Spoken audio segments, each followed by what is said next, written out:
The well. Well, the well. Well, that was bloody brilliant. It was pretty good, I can't lie. Pretty good. Pretty flipping good.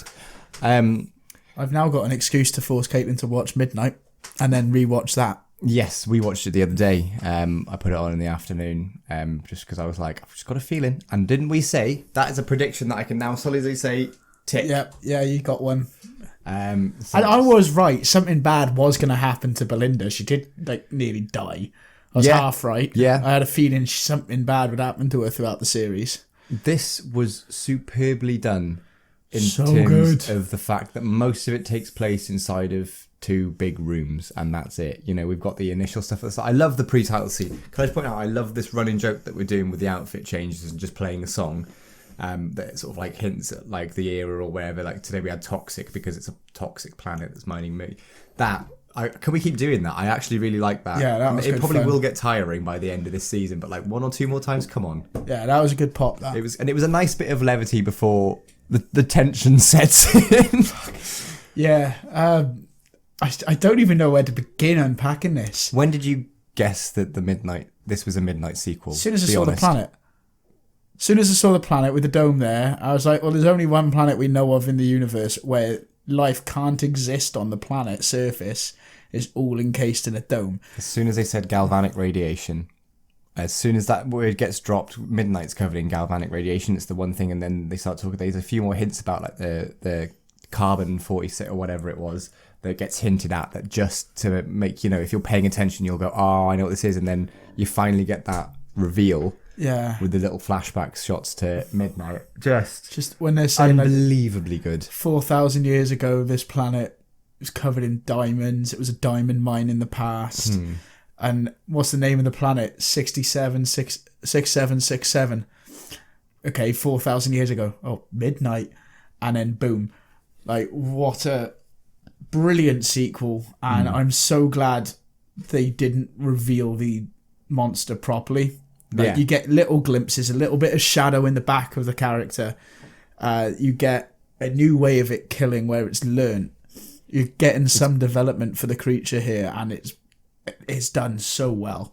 We start this with the Doctor and Belinda just rocking up on a spaceship and tagging along on an expedition, and they find this dome on Midnight, which is a mercury mine. And they start investigating because it's gone quiet, and they only get one life sign when they get inside the dome, and it is a person who is hard of hearing called Alice Fenley. Yeah, Rose Ayling-Ellis is brilliant. Really, really good. She really sells that sort of desperation and the fear. She really, really was good at sort of conveying that, like, the horror and the trauma of what she's been going through. Like, you really believe her, and like, although there's sort of like an element of suspicion on her because why is she the only survivor left? Yeah, it's like she just openly admitted to killing her best friend. Yeah, but she still makes that very sympathetic, and I love the touch of the projection like subtitling thing. And the fact that they point out that it's weird that Belinda is a nurse at this point and doesn't know sign language and things like that. And there's a really interesting part where they turn off the subtitling things and the Doctor starts talking to it, and immediately the other troopers start to get suspicious, which does happen. And then you realise that my sign language isn't great, but they were talking more about they weren't like conspiring or anything. You can tell that they were talking about what happened and that the Doctor didn't have a gun. He was saying he didn't have a gun and all of that. So it was really interesting because that does happen in the real world where, and not just with sign language, with any language. I love that the Doctor is just, without question, just fluent in sign language. Yeah, that was a really nice touch. Which is like, it's when Peter Capaldi encountered someone who was deaf in, what's it called? Under the Lake. He says go ahead, but he actually signs you're beautiful or something. So he's trying to learn, bless him, but he just got it a bit wrong. But he freely admits that he doesn't. And Cass in that story, is it Cass? Yeah. As an interpreter, whereas in this they have the subtitle board things. It's just really clever way of doing it, and it's one of those things that again that people are going to jump on and be like, oh, it's just diversity, it's political, but it's not though, because it's still a solid, really tense, solid atmospheric story without that. So good. I mean, so good. It builds so well, and the idea that there's this creature behind you, and it's just not coming into view, and then there may be something behind that that's like feeding off it. It's like it's so ambiguous that it lets you draw your own conclusions. You know, we were sat and watching this with people who were like, I'm just really confused. We were just loving life. I loved it. I mean, the looks that me and you had, and Aiden, to be fair, when we were like, when as soon as they said midnight, you see the flashbacks, I was like, yeah, that's one moment I was like, I should have probably put some money on that somewhere. Yeah. This is one episode I forgive the Doctor crying. He's done it a lot. This time it's definitely justified. He's reliving a lot of past trauma in this one, because this is the one thing that's completely stumped him in like all entirety. He never beat it. It was getting the better of him, and he could have easily got killed by it. Yeah. And again, you never see it. He doesn't know what he's fighting, so he doesn't know how to beat it. It's just bloody brilliant. It's the fact that in Midnight the Doctor has never been less in control, and he's on a bus with some like humans. It's not like it's this big war or something. It's just that this creature can possess the ability to turn a small group of people into the most vicious, nasty, horrible people imaginable, and that's where the Doctor's at his most powerless. And it's the same here. You know, he wins over Shire, the head of the mission, the platoon sergeant or whatever. She's very much quite quickly taken in by him and sort of realizes that he knows what he's talking about, whereas the other troopers are a bit more I think it's a bit of a shame that we don't get more development with some of the other troopers, because they made a big thing about Christopher Chung, but he didn't really. He just seemed to be Aggie cocky trooper number 312, and like the rest of the troopers are very much cannon fodder. Oh yeah, no. To be honest, I thought the deaths were going to start a lot earlier. As soon as they said, Trooper 10, you stay outside to maintain security, I was like, well, he's dead. Yeah, whatever happened to that? Yeah, that one? I don't know. You don't see him again. Then, so we get that bit in the hall where they're working out what's going on, and the first troop, I think it's Trooper 2, because they don't give names, because who needs a name? She walks behind Alice and just gets yeeted into the sky and dies. And that was brilliant. It's like full on Conjuring level, like body horror. It's that crap. Quiet build that Doctor Who does so well, where it builds and builds and builds, and all of a sudden all hell breaks loose. Yeah, I think it really worked, that, and the idea of sort of Cassio being the trooper who's more likely to stand up and be like, no, I'm taking charge, and it massively backfires because he gets most of the squadron killed, and then I've got an name again. Shire has to then turn Alice to his back, turn her back to him, so he gets killed, and like because they had to, and the Doctor's like, this is what it turns into, and he had proof of that. You know, in Midnight they were threatening to chuck people out of that bus onto the sun, onto their planet where they'd be roasted by the sun, and just so well done. So I can't wait to watch this again and talk about this properly when we do our proper end of year thing. This is what I'm looking forward to. This is my favourite so far. This might be my favourite episode of Doctor Who since a while. I think this might have do you know what? This might have even usurped Wild Beyonder as my favourite of this current era. That's how much, and you know how much I love Wild Beyonder. But this genuinely might have. It might be recently back because, like I said, as per usual, we've come and started recording this like within Straight minutes away. of finishing it. But this is our favourite type of episode. Yeah, by I far. love this. This Give me is the scary, so give me good. the dark, give me the stuff that Ncuti Gatwa can really sink his teeth into. I thought Varda Sethu's brilliant in this.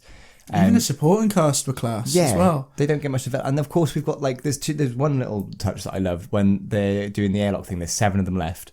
The Doctor sends Alice and 2 of the other troopers into the airlock first, but the airlock reads as 4.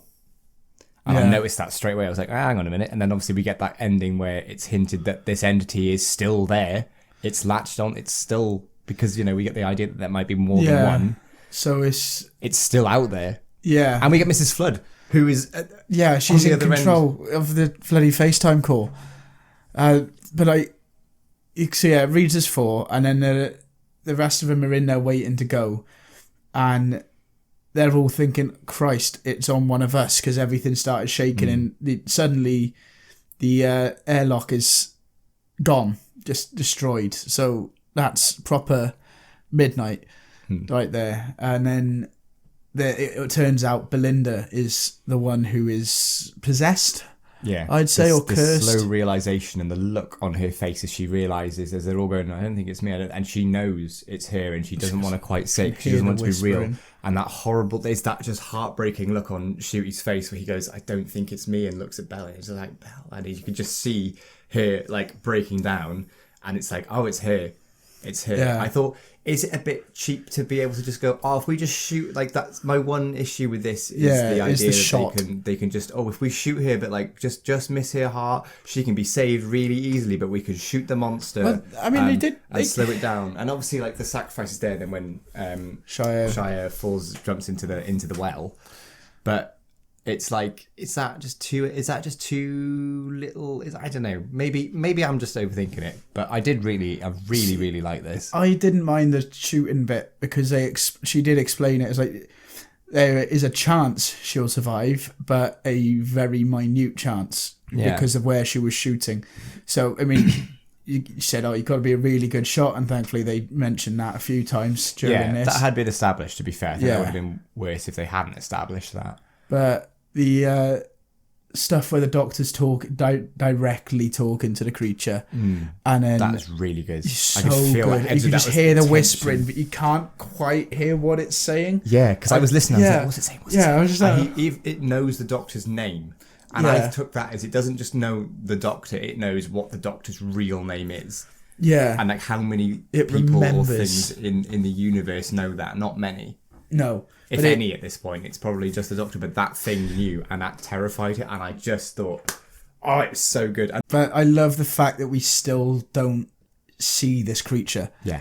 This was talked about downstairs after the episode. They're like, well, why can't we see it? It just works so much better when you don't know what it looks like. Get that little glimpse in the corridor where it's by the door. You just see a shadowy head poking out, but you don't get to see any more than that. And it's just perfect. It's the idea of, and I love the fact that the doctor's got that sort of morbid curiosity when they're running away, and he sort of stops and says to Belle, like, I need to see it. I want to see it. And then he just gets a bit of a glimpse, and that's enough to go, no, never mind. Yeah. Like, we don't know what it's like I said, it's similar to Listen in terms of we don't quite see it. We don't quite know it's like we that creature, whatever it is, you see it for like a frame and it's gone. But it's enough for it to just be that level of unsettling, and you just think, oh, this is good telly. This is what I mean. This is what is frustrating sometimes about this current era, because the show can still do this. Yeah. And they talk about Disney Go, and we go back to making ghost stories. Cool. If it's like this, that's fine. Goodbye on. Disney. As long as we can keep that TARDIS, I don't mind. But this is what I mean. This is my jam, and I just think, it just works so bloody well. Yeah. So good. I won't say I'm lost for words, but I've spoken a lot on this one. I bloody loved it. Yeah. This is definitely my favourite of this season so far. Words. This is my favourite. This is my favourite Shooty Doll. D2. Yeah. Yeah. I think it's shot right up there, and I love Wild Blue Yonder. I love it with all my soul. This is better than the whole of series 1. Yeah. Easy. And I say that as someone who thinks 73 Yards is one of the greatest pieces of television I've seen in the last few years. Same with Wild Blue Yonder. But this is spectacularly good. And again, the pacing on this was brilliant. Nothing felt rushed. If anything, I was sort of waiting in the quieter seats. I was like, come on, I want to get this started. Like, I know something's coming. We know it's coming. And as soon as they said galvanic radiation when they touched down, I was like, this is going to be midnight, isn't it? Let's just speed up the reveal. But, mad that we complained about the pacing last year for everything being too rushed, and this time we wanted it rushed. I know, we're just Doctor Who fans. We can be happy. I mean, using its reflection to attack itself was quite cool, I thought. Yeah, and the idea that it doesn't, I thought sort of it's attacking itself, but also doesn't want to see itself and doesn't want anyone else to see it either. And I don't want to see it, like as we said. Yeah, just solid all round. Yeah. But let us know your thoughts on that masterpiece of an episode in the comments below. Don't forget to like, share, and subscribe to the channel. And check out our memberships as well, because why not? You can commission a video, get extended cuts, all the good stuff. I think that's what we missed. Just saw something behind you. Something behind you. Boo!